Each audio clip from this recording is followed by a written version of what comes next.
Daniel Reeves woke to sunlight streaming through familiar windows, hitting the same dust particles that always floated in the air of his studio apartment. Same cracked ceiling paint. Same coffee mug on the nightstand, half full and cold. Same wrinkled shirt draped over the chair where he'd thrown it last night. Everything was exactly as it should be, except he couldn't remember going to bed. He sat up, rubbing his eyes. The clock read 8:47 a.m. Tuesday. He was late for work at the architecture firm. Again, Martin would be furious. Third time this month. Daniel stumbled to the bathroom, splashed water on his face. His reflection stared back. 32 years old, dark circles under his eyes, hair that needed cutting. Same face he'd seen every morning for years. He dressed quickly, grabbed his keys and phone from the counter. The apartment door was 15 feet away.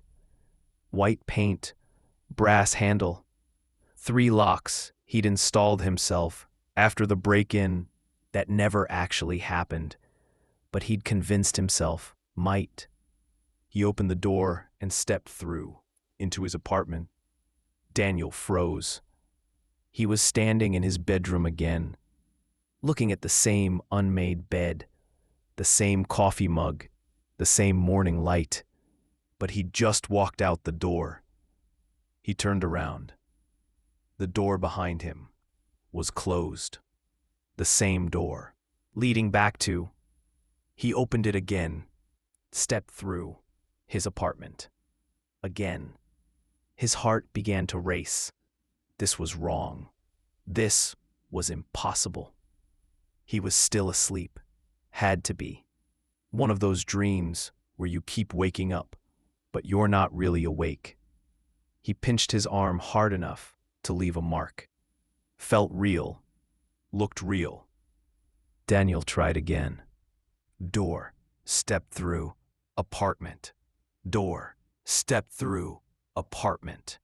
5 times. 10 times. Same result.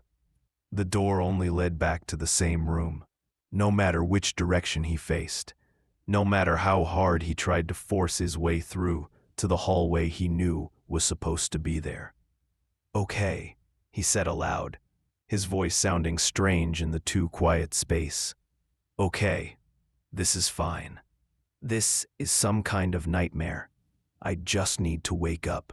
He tried everything he'd read about lucid dreaming. Looked at his hands. They appeared normal. Tried to read text. His book spines were legible. Jumped up and down. Gravity worked normally. All the dream tests failed. This felt completely, terrifyingly real. Daniel pulled out his phone. No signal. The time was still 8:47 a.m. He unlocked it. Tried calling 911. The call wouldn't connect. His contacts loaded normally, but no calls would go through. His messages app was empty. Not just no new messages, but all his conversation history was gone. His Photos app showed only one image, a picture of himself from last year's company retreat, smiling at the camera like he had no idea what was coming. He opened his windows. Outside, nothing. Not darkness, not a void, just whiteness. Pure, featureless white that hurt to look at for too long. No buildings, no street, no sky. Just white. "Help!" Daniel shouted through the window. "Someone help me! I'm stuck!" His voice didn't echo. It died instantly, absorbed by the white nothing. He checked the time on his phone again. Still 8:47 a.m. He watched the screen for 5 minutes by his count, but the time never changed. Daniel sat on his bed, trying to think rationally. This was a situation. Situations had explanations. He was an architect. He solved spatial problems for a living. There had to be a logical reason for this. Gas leak causing hallucinations, carbon monoxide poisoning, brain tumor, psychotic break. But the apartment felt so real. The texture of his sheets, the smell of old coffee, the distant hum of the refrigerator. Every detail perfect. He spent what felt like hours testing the boundaries of his prison. The windows wouldn't break, no matter how hard he hit them. The walls were solid. The floor didn't have a trap door. The ceiling was unreachable, even when he stood on his desk. Every container in his apartment, drawers, cabinets, closet, contained exactly what it should contain, except his computer. When he booted it up, the desktop was empty. No files, no programs, just a single text document in the center of the screen, labeled "The Truth." Daniel's hand shook as he clicked it open. The document contained one sentence: "You know why you're here." He stared at the words. No, he didn't know. He didn't understand any of this. Daniel typed back, "Who are you? What is this place? Let me out." The words appeared below his as he typed. Then, as he watched, his own words began to delete themselves, letter by letter, until only the original sentence remained. "You know why you're here." He tried again. Same result. Any text he added was erased. Only those 6 words would remain. Night fell, or rather, the light outside the windows dimmed to darkness, though there was still nothing to see beyond them. Daniel hadn't eaten, discovered he wasn't hungry, hadn't needed the bathroom. His body seemed suspended in the same state he'd woken in. He lay in bed, trying to sleep, but sleep wouldn't come.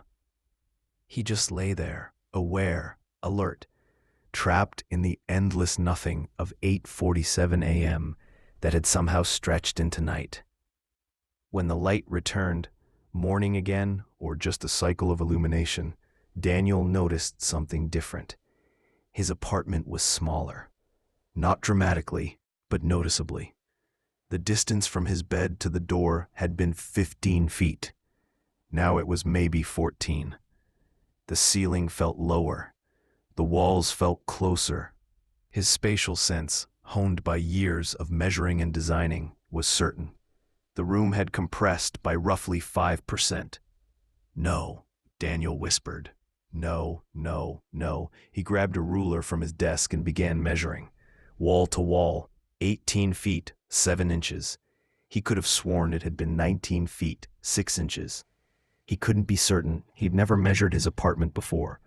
But his architect's eye insisted something had changed. The text document on his computer had changed too. Now it read, the text document on his computer had changed too. Now it read, "Denial makes it smaller. Truth makes it larger. Choose." Daniel felt ice in his veins. The room was responding to him, to his thoughts, his state of mind, something internal that he couldn't identify. This wasn't a dream. This was something else, something purposeful. He typed into the document, "What truth? What do you want from me?" His words vanished as before, but new text appeared. "The truth you've been avoiding. About Sophie. About the bridge. About what you did. Sophie." Daniel's breath caught. Sophie Caldwell. He hadn't thought about her in 3 years, hadn't let himself think about her. That was over, done, buried in the past where it belonged. "I didn't do anything to Sophie," he typed quickly. "It was an accident. Everyone knows it was an accident." The words deleted themselves. The room dimmed, then brightened. When Daniel looked up, the walls were closer. Definitely closer. The apartment had shrunk by another foot in every direction. His desk was now only inches from his bed. The door was close enough to touch from where he sat. "Stop!" Daniel shouted at the room, at the unseen force controlling this nightmare. "This isn't fair. I didn't do anything wrong." The walls crept inward. Not fast, but steady, inevitable. Like the room was breathing in and not breathing out. Daniel forced himself to think, to really think. Sophie Caldwell, his girlfriend from 3 years ago. They'd been dating for 8 months, serious enough that he'd been considering proposing. They'd gone on a trip to the mountains, stayed in a cabin, hiked every day. On the last day, they'd crossed a rope bridge over a canyon. Sophie had been nervous. She was afraid of heights. But Daniel had encouraged her, told her it was safe, told her he'd be right behind her. The bridge had been old, too old. Daniel had noticed the frayed ropes, the rotting planks, had noticed but said nothing because he'd wanted to finish the hike, get back to the cabin, pack up and leave. He'd been tired, annoyed, ready for the trip to be over. Sophie had stepped onto the bridge. Halfway across, a plank had given way. She'd fallen, grabbing onto the rope, screaming his name. Daniel had run onto the bridge, reached for her, but the rope had frayed further under their combined weight. He'd had to choose, pull her up and risk both of them falling, or let go and save himself. He'd let go, told himself he had no choice, told the investigators he'd tried everything but couldn't reach her in time, told her family he'd done everything possible, told his friends it was a tragic accident, told himself over and over that there was nothing he could have done differently. But he had noticed the bridge was unsafe. He'd seen the frayed ropes. He'd pushed her to cross anyway because he was tired and impatient. And when she fell, he'd made a choice, a calculation, his life over hers. The room had shrunk to half its original size. Daniel was sitting on his bed with his knees nearly touching the walls. The ceiling was low enough to touch. "It was an accident," he said aloud, but his voice sounded hollow, even to himself. "I didn't mean for it to happen." The walls moved closer. "I tried to save her." Closer. "What was I supposed to do? Die with her?" The room compressed further. Now Daniel couldn't stand without hunching. The space was maybe 6 feet square, the size of a large closet. His belongings were packed in around him. Bed, desk, everything compressed into the shrinking cube.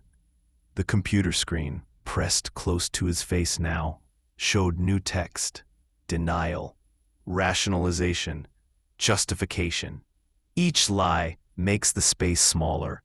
The truth will set you free, or you'll suffocate in your own deception. Daniel felt the walls pressing against his shoulders. This was real. The room would keep shrinking until it crushed him, unless he faced the truth, the real truth. Not the version he'd told everyone, including himself. "Okay," he whispered. "Okay, I'll think about it." Daniel closed his eyes and let himself remember what he'd spent 3 years trying to forget. He'd seen the bridge was unsafe, had recognized the danger immediately.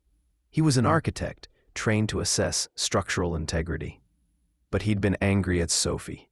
She'd been clingy all week, anxious, needing constant reassurance. He'd found it exhausting, had wanted space, had thought in that moment before the bridge, maybe if I scare her a little, she'll toughen up. Not a serious thought, just a flash of meanness, gone as quickly as it came, but enough that he'd pushed her to cross. Had said it was safe when he knew it wasn't. Had wanted to teach her a lesson about being brave. And when she fell, when he had the choice to risk everything to save her or let her go, he'd calculated. How much did he love her? Enough to die? The answer, in that split second, had been no. He'd loved his own life more. So he'd let go, watched her fall, and then spent 3 years convincing himself he'd had no choice. The truth hit him like a physical weight. He'd let Sophie die. Not through negligence, not through accident, but through a series of conscious choices that had prioritized his own comfort and safety over her life. He was responsible. Not legally. The investigation had cleared him, but morally, in the ways that actually mattered. Daniel opened his eyes. The room had expanded slightly, maybe a foot in each direction. Still cramped, but no longer crushing. The computer screen showed new text. Partial truth, but you're still lying to yourself. Go deeper. Deeper, Daniel said aloud. What else is there? I admitted I saw the bridge was unsafe. I admitted I made a choice to let her fall. What more do you want? The text changed. Why did you want her to cross the bridge, even though you knew it was dangerous? What were you really hoping would happen? Daniel felt sick, because he knew the answer, had known it in some buried part of himself that he'd never wanted to examine. He'd wanted something to happen, not death. He hadn't consciously wished her dead, but something, an accident, a scare, something that would make her dump him so he wouldn't have to be the one to end it. He'd been too cowardly to break up with her directly. So he'd engineered a situation where she might get hurt, might get scared enough to leave.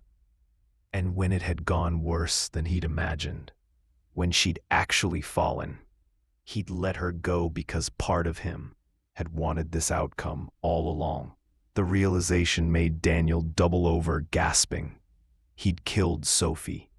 Not in the legal sense, but in every other sense. He'd set up the situation, pushed her into danger, and then abandoned her when that danger became real. All because he was too much of a coward to just break up with her honestly. The room expanded dramatically. Suddenly, Daniel had space to stand, to move.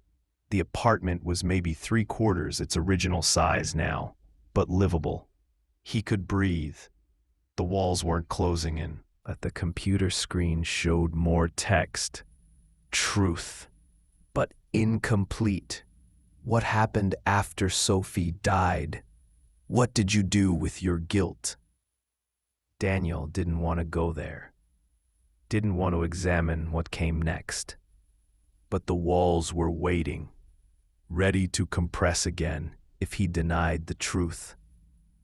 After Sophie's death, there had been an investigation. Daniel had told his story, that he'd tried to save her but couldn't. The investigators had believed him. The bridge was old. The accident was plausible. Sophie's family had been devastated but hadn't blamed him. His friends had supported him through his grief, except he hadn't really grieved. He'd felt relief. Terrible, shameful relief that the problem of Sophie had resolved itself. No messy breakup, no hurt feelings, no having to explain why he wasn't ready for commitment. Just tragedy that made him sympathetic rather than villainous. He'd gone to her funeral and cried appropriate tears, had comforted her mother, had given a speech about how much he'd loved her. All lies. Performance. Because even in death, Sophie was useful to him. She made him look like a devoted boyfriend struck by tragedy, rather than a selfish coward who'd engineered an escape. And then he'd done something worse. He'd used her death, built a narrative around it. When his career had stagnated, when he'd failed to get promoted, he'd told his boss about his grief, his trauma. had gotten sympathy, flexibility, understanding he didn't deserve. When he dated other women, he'd told them about Sophie, his lost love, his greatest regret. Had used her death to make himself seem deep, sensitive, wounded in attractive ways. He'd turned her tragedy into his personal mythology, had profited from her death more than he'd ever valued her life. The admission made Daniel physically ill. He was worse than he'd imagined. Not just a coward who'd let his girlfriend die, but someone who'd exploited her death for personal gain, who'd built his identity around a lie, who'd turned real tragedy into fake depth. The room expanded to nearly its original size. Daniel could move freely now, could walk from the bed to the door without touching both at once. But he felt smaller, diminished, like he'd been hollowed out. The computer screen showed final text, complete truth. But truth alone isn't redemption. What are you going to do about it? Daniel stared at the question. What could he do? Sophie was dead. He couldn't bring her back, couldn't undo his choices, couldn't make himself less guilty. I don't know, he said aloud. I can't change the past. I can't make amends to a dead person. What am I supposed to do? The text changed. You can choose different lies, or you can choose accountability. The room reflects your choice. Daniel thought about that. He'd been given a second chance, trapped in this impossible space, forced to confront what he'd done. As he wrote, the apartment began to change, not just in size, but in quality. The walls became transparent, showing the white void beyond. The furniture began to fade, becoming translucent. Daniel was disappearing too. His hands looked ghostly as he typed. But he kept writing. This was his testimony, his confession, maybe his punishment. Whatever came next, he needed to finish it. When he was done, he saved the document with Sophie's name. Then he opened his email, which suddenly worked, connected to something beyond the space. He addressed a message to Sophie's mother, attached the document, and wrote simply, I'm sorry. I've been lying to everyone, including myself. This is what really happened. I understand if you hate me. I hate me too. He sent it. The message disappeared into the white void. He had no idea if it would reach anyone. Maybe this entire space was just his own guilt made manifest. Maybe there was no outside anymore. Maybe this was just his mind, processing what it had refused to process for 3 years. But he'd told the truth. Finally, completely, without reservation or self-justification. The apartment dissolved around him, not violently, gently, like mist burning off in sunlight. Daniel felt himself dissolving too, becoming part of the white void. It should have been terrifying. Instead, it felt like relief. A voice spoke, neither male nor female, coming from everywhere and nowhere. Daniel Reeves, you have confronted your guilt. Do you accept responsibility for Sophie Caldwell's death? Yes, Daniel said without hesitation. I accept responsibility. I let her die. I exploited her memory. I lied to everyone. I'm guilty. Do you seek forgiveness? Daniel thought about that carefully. I want it, but I don't know if I deserve it. Forgiveness isn't something I can demand. It's something Sophie would have had to give, and she can't give it because she's dead.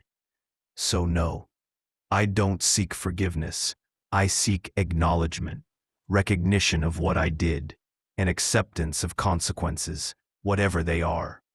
The voice was silent for a long moment. Then, truth without redemption is just confession. You have confessed. But what would you sacrifice to make amends? Anything, Daniel said. Everything. My reputation, my career, my freedom, whatever it takes. I can't undo what happened, but I can stop profiting from it. Stop hiding from it. Stop being the person who would make those choices. You will be given a choice, the voice said. Return to your life with full memory of this experience and your confession.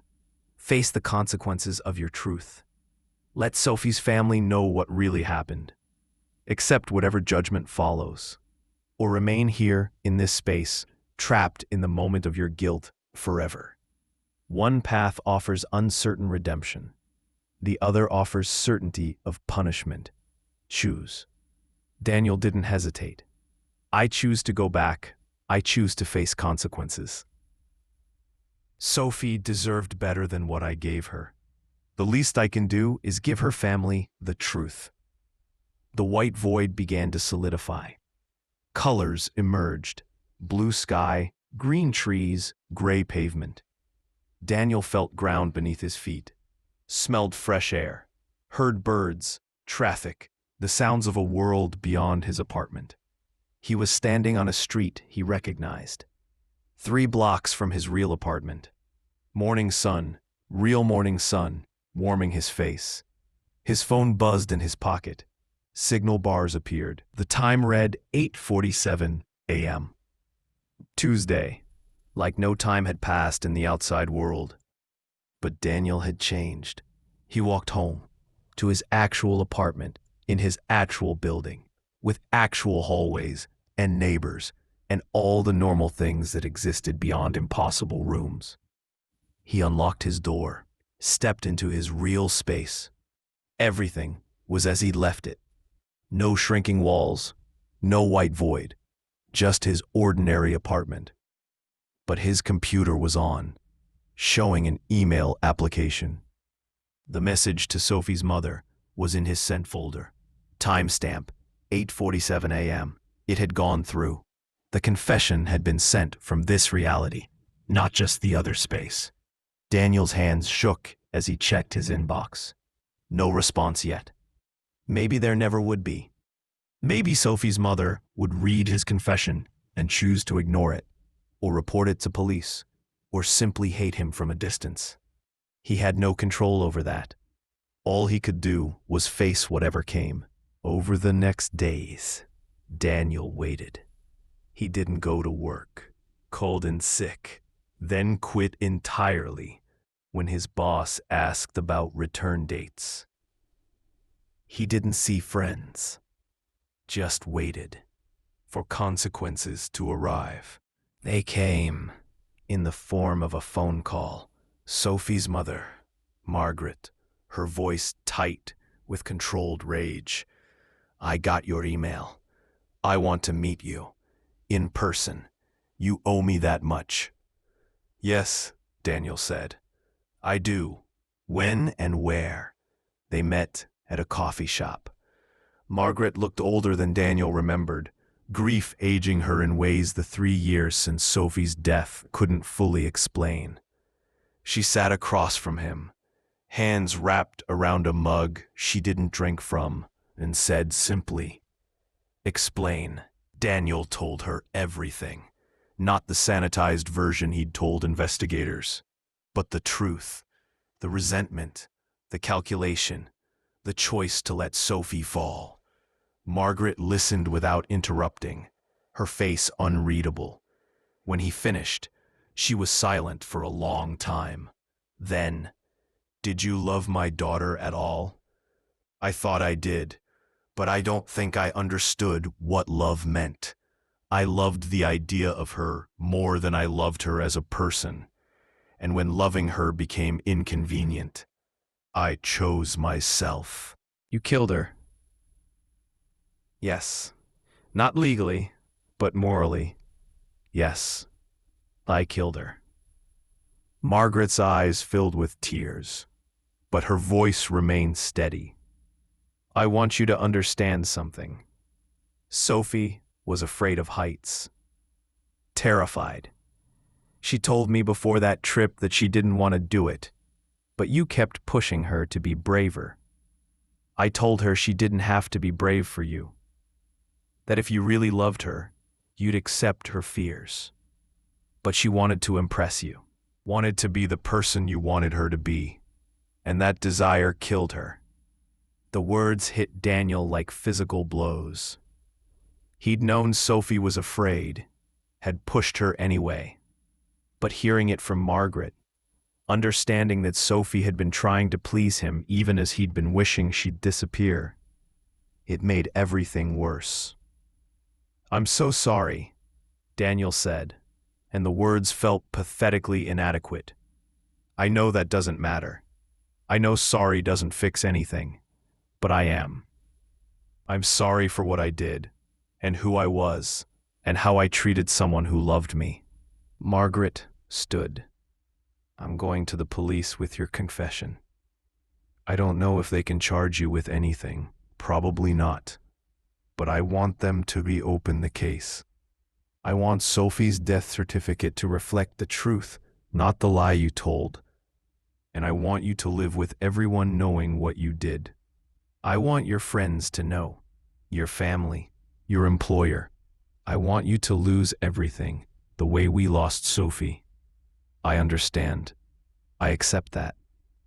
"Good." Margaret picked up her purse. "One more thing. Don't ever say my daughter's name again.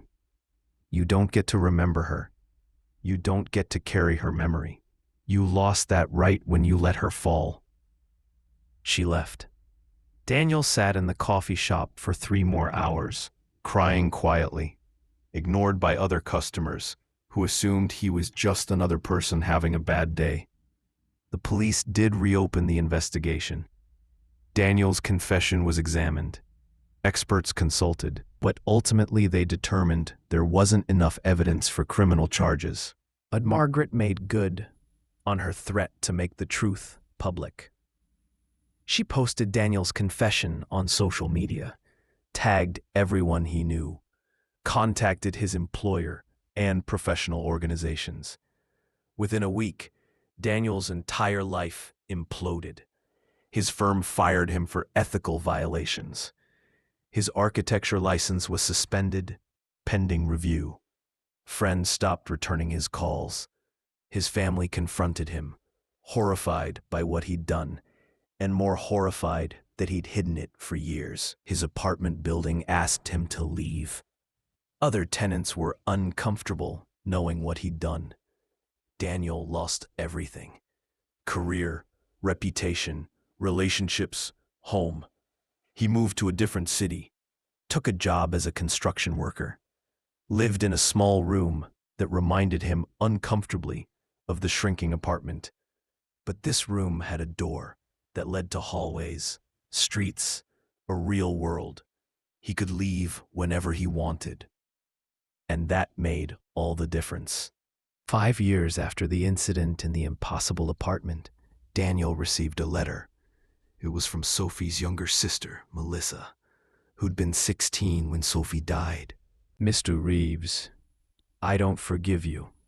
I don't think I ever will. But I want you to know that what you did, confessing, accepting consequences, not fighting the truth, that mattered to our family. Not because it changed anything, but because at least we knew. The not knowing was torture. The suspicion that something wasn't right about Sophie's death, but having no proof. Your confession gave us closure, even if it was painful closure. My mother died last year. Cancer. She spent her final months angry at you, but also less tormented. She knew the truth. That's worth something. I'm writing to tell you that you don't need to disappear completely. You don't need to punish yourself forever. What you did was terrible, but you owned it. You accepted consequences. That's more than most people do. So maybe consider therapy. Consider forgiveness, not from us, but from yourself. Consider becoming someone who wouldn't make those choices again. I'm not saying you're forgiven. I'm saying you don't have to be completely condemned either. There's space between those things. Melissa. Daniel read the letter 17 times. Then he found a therapist who specialized in moral injury and guilt. Started unpacking not just what happened with Sophie, but why. What kind of person he'd been. What kind of person he wanted to become. The therapy was brutal. Forced him to examine every selfish choice, every moment of cowardice, every lie he'd told himself. But unlike the shrinking room, he could take breaks, could breathe, could process at a human pace rather than in compressed, impossible time. 10 years after Sophie's death, Daniel had built a different life, still worked construction, still lived modestly, still carried the weight of what he'd done. But he'd also found purpose. He volunteered with a crisis hotline, helping people through their worst moments. He spoke at ethics workshops for young architects, telling his story as a warning. He donated what little extra money he had to scholarships in Sophie's name. None of it brought Sophie back. None of it erased his guilt. But it transformed the guilt from something that crushed him into something that propelled him forward. He was carrying lumber at a construction site when he felt it, a familiar sensation of walls closing in. But this time, it wasn't real, just a memory, a flashback to that impossible apartment.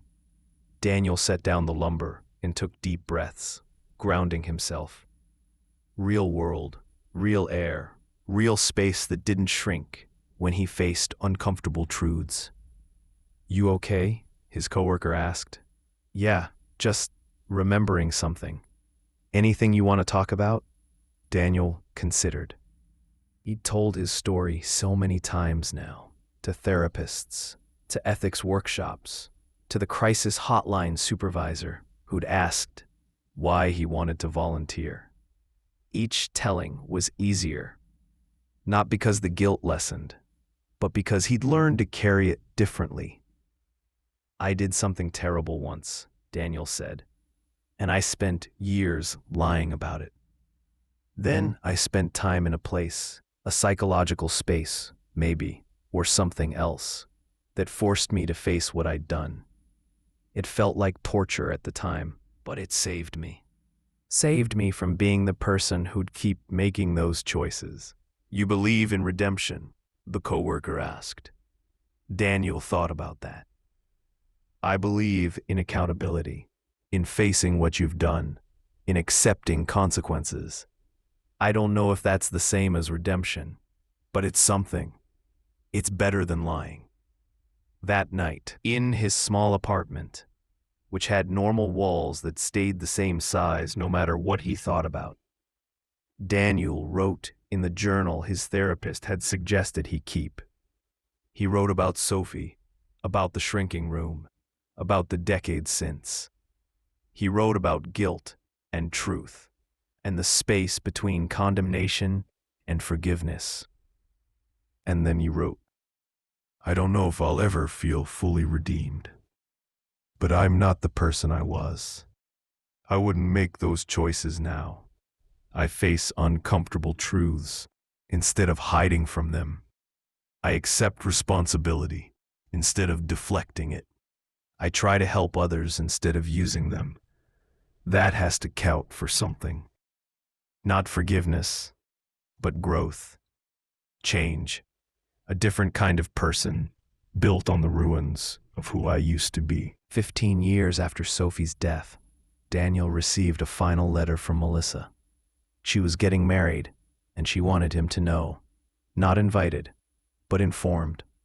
"I'm marrying someone who knows your story," she wrote. "Who knows what you did and what you've done since." And he said something that made me think.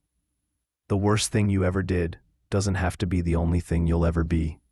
I'm not sure I agree completely, but I'm willing to consider it. You were the worst version of yourself with my sister. But from what I can see, you've become something better since.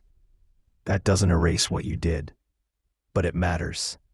So I wanted you to know, I don't forgive you, but I acknowledge your attempts to be better. That's the most I can offer.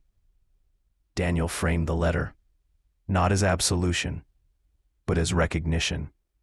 He'd spent 15 years trying to become someone Sophie would have wanted him to be. Someone honest, accountable, willing to face hard truths. He'd never be that person completely. He'd always carry the weight of what he'd done. But he could keep trying. 20 years after Sophie's death, Daniel was leading an ethics workshop for architecture students when a young woman raised her hand. Mr. Reeves, when you were trapped in that space, the apartment that kept shrinking, do you think it was real or psychological? Daniel considered the question carefully. I don't know. It felt real at the time. The walls, the compression, the computer text that responded to my thoughts. But it could have been a psychological break, a manifestation of guilt so intense my mind created a physical representation of it. Or it could have been something else entirely, some kind of purgatory or test or intervention by forces I don't understand. The truth is, I'll never know which explanation is correct. But does it matter? Another student asked. Whether it was literally real or psychologically real. No, Daniel said. It doesn't matter. What matters is that I was forced to confront what I'd been hiding from. Whether that force was external or internal is less important than what I did with the confrontation. So you think guilt can be useful, that it serves a purpose? I think guilt is information. It tells you when you've violated your own values, when you've hurt someone, when you've failed to be who you want to be.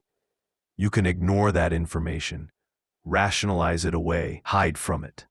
Or you can listen to it, examine it, let it teach you something. I spent 3 years ignoring my guilt. Then I spent what felt like days, or maybe just hours, I'm still not sure, trapped in a space that forced me to listen. And that changed everything. After the workshop, Daniel walked through the city where he'd lived for the past decade. He passed the coffee shop where he'd met Margaret, now closed and replaced by a bank. He passed the apartment building where he'd lived when Sophie died, now renovated and barely recognizable. He passed landmarks of his old life, the life before the shrinking room, when he'd been someone who lied to himself and others with equal ease. He ended up at a small park overlooking a river. There was a bench dedicated to someone named Michael Chen, beloved husband and father. His truth inspired others. Daniel sat on the bench and thought about truth, about how much it cost and what it offered in return. His phone buzzed, a text from the crisis hotline. Someone requesting to speak with him specifically, someone he'd helped years ago who was going through another crisis. Daniel had become one of the more requested volunteers, known for his willingness to sit with uncomfortable truths, to not offer easy absolutions or false hope, but to witness and validate people's struggles.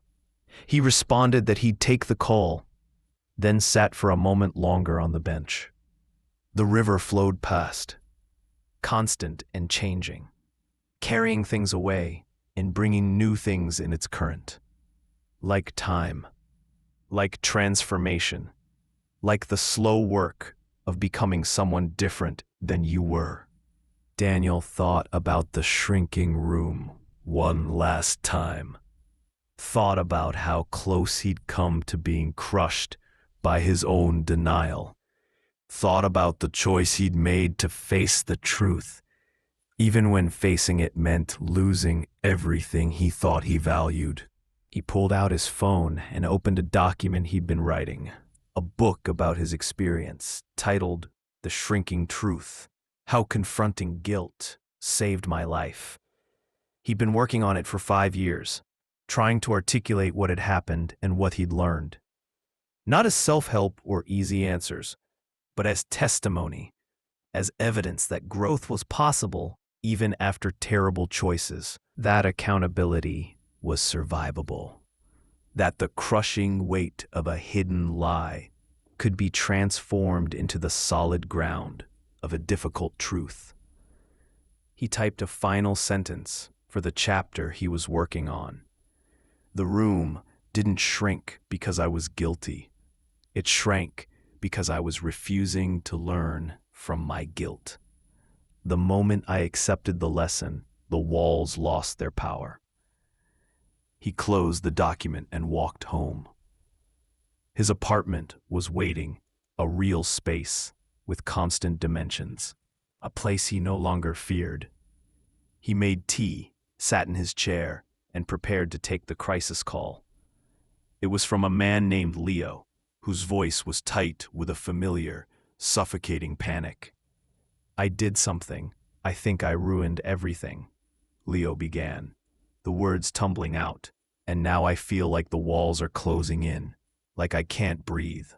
Daniel didn't offer platitudes. He simply listened as Leo confessed to an affair, a betrayal that had shattered his family. The man described a literal sensation of suffocation, of his world shrinking to the dimensions of his shame. Daniel recognized the pattern. He didn't speak of supernatural rooms, only of the psychology of guilt.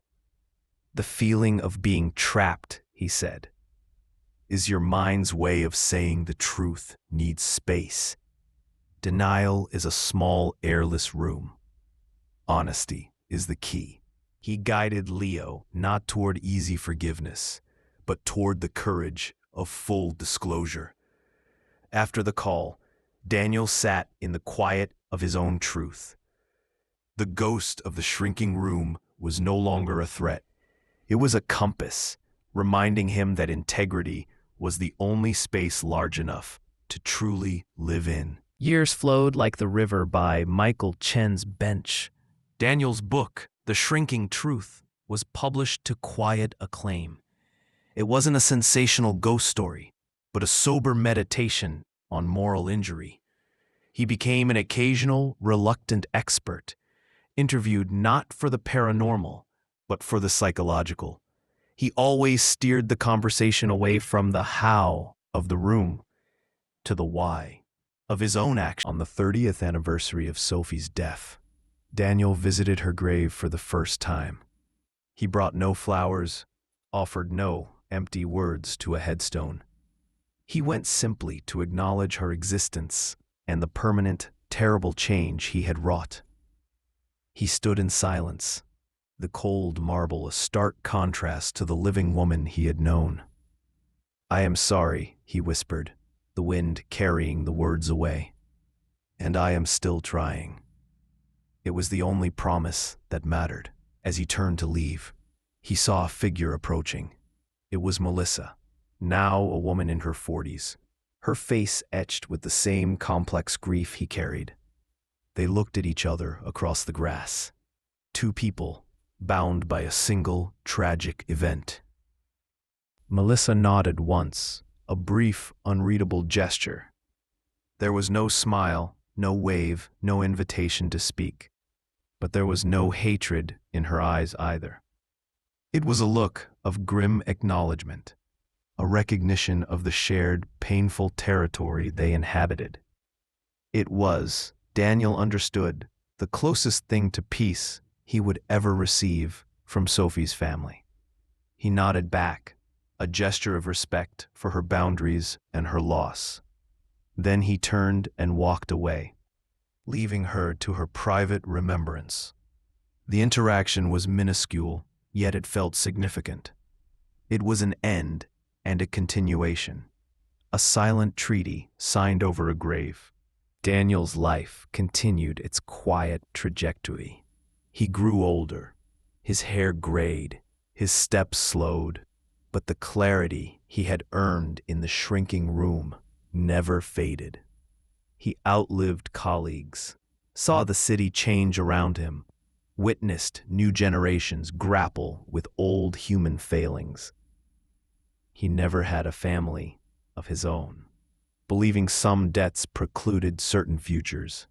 His legacy was not in children, but in the countless small moments of honesty he fostered in others. On the crisis line, in workshops, in quiet conversations. He had built a life not on the ruins of the old one, but as a separate structure altogether, founded on a bedrock of hard-won truth. In his final years, Daniel moved to a small hospice.